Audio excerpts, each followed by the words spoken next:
दिल्ली की मुख्यमंत्री आतिशी ने तो अपना पदभार ग्रहण किया ही है, साथ ही सभी मंत्रियों ने भी अपना अपना पद संभाल लिया है। और इसी पर बात करने के लिए हमारे साथ दिल्ली सरकार के वरिष्ठ मंत्री गोपाल राय हैं।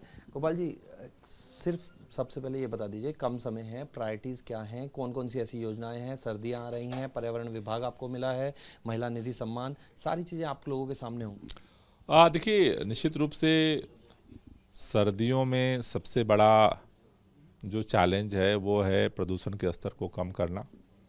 पर्यावरण विभाग की प्राथमिक जिम्मेदारी ये बनती है, लेकिन हमने पहले से ही इस पर युद्ध स्तर पे काम शुरू किया है। तमाम तरह की कार्य योजनाओं पे लेकर के तमाम एक्सपर्ट्स के साथ, अधिकारियों के साथ हमने विंटर एक्शन प्लान तैयार कर लिया है। अभी 1:30 बजे हम चीफ सेक्रेटरी के साथ भी मीटिंग कर रहे हैं, जिससे कि इम्प्लीमेंटेशन की जो दिक्कतें पिछले साल आ रही थी उनको दूर किया जा सके। और 25 तारीख को हम विंटर एक्शन प्लान जो है दिल्ली की जनता के सामने रखेंगे।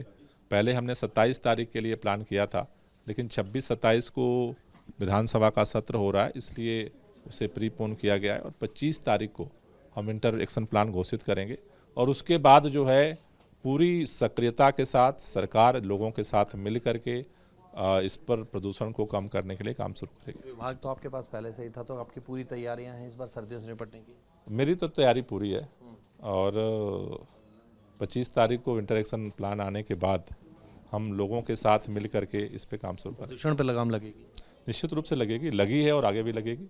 आज एक घटनाक्रम घटा जहां आतिशी जो नई मुख्यमंत्री हैं वो जब कुर्सी पर बैठी तो उन्होंने कहा कि ये जो बगल की कुर्सी है वो मैंने अरविंद केजरीवाल के लिए खाली छोड़ी है, भरत जैसी स्थिति में मैं हूँ। बीजेपी इसको लेकर हमलावर भी है। आप किस तरीके से इस पूरे घटनाक्रम को देख रहे हैं? देखिए, पूरे दिल्ली के लोगों के दिलों में अरविंद केजरीवाल जी के लिए कुर्सी खाली हो चुकी है। लोग इंतजार कर रहे हैं कि विधानसभा चुनाव जल्दी हो और अरविंद केजरीवाल को उस कुर्सी पर बिठाया जाए। आतिशी जी ने लोगों की जो दिलों की भावना है उसी को उस तरह से अभिव्यक्त किया है।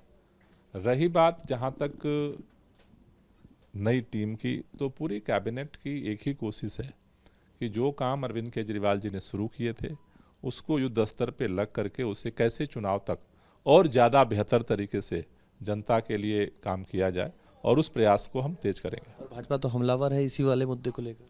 भारतीय जनता पार्टी के पास कुछ बचा नहीं है। भारतीय जनता पार्टी ने 2 साल से जो षड्यंत्र रचे थे वो चक्रव्यूह तार तार हो गए। भारतीय जनता पार्टी का कुछ नहीं बचा है। तो अब ऐसी स्थिति में जो भारतीय जनता पार्टी 2 साल से सारी ताकत का उपयोग करके जेल तक भेज ली, सारे लोग बाहर आ गए। अब अरविंद केजरीवाल के इस्तीफे के बाद जो दिल्ली की हवा बदली है उससे भारतीय जनता पार्टी में बेचैनी है।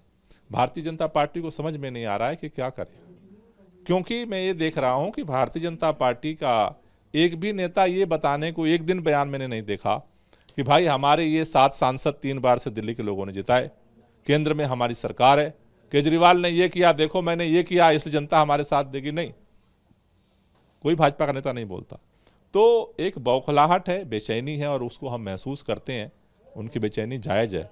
2 साल से जो उन्होंने एक इमारत खड़ी की थी वो सारी बहरा करके गिर गई, तो बेचैनी उनकी जायज़ है। आखिरी सवाल है मेरा कि क्योंकि जब सरकार आती है, नई कैबिनेट आती है, तो उसके पास 100 दिन का अपना एजेंडा लेके आती है, लेकिन आपके पास तो बचे ही 100-125 दिन है। ऐसे में कैसे सरकार क्या क्या सोच के किन बारीकियों पर काम करने की तैयारी में? देखिए, हमारे पास एक ही एजेंडा है, चुनाव तक का एजेंडा। हमारा मैंडेट है चुनाव तक का। तो चुनाव तक जो जो काम चल रहे हैं उन कामों को और बेहतर तरीके से अंजाम देना हमारा मैंडेट है और उसको हम पूरा करेंगे।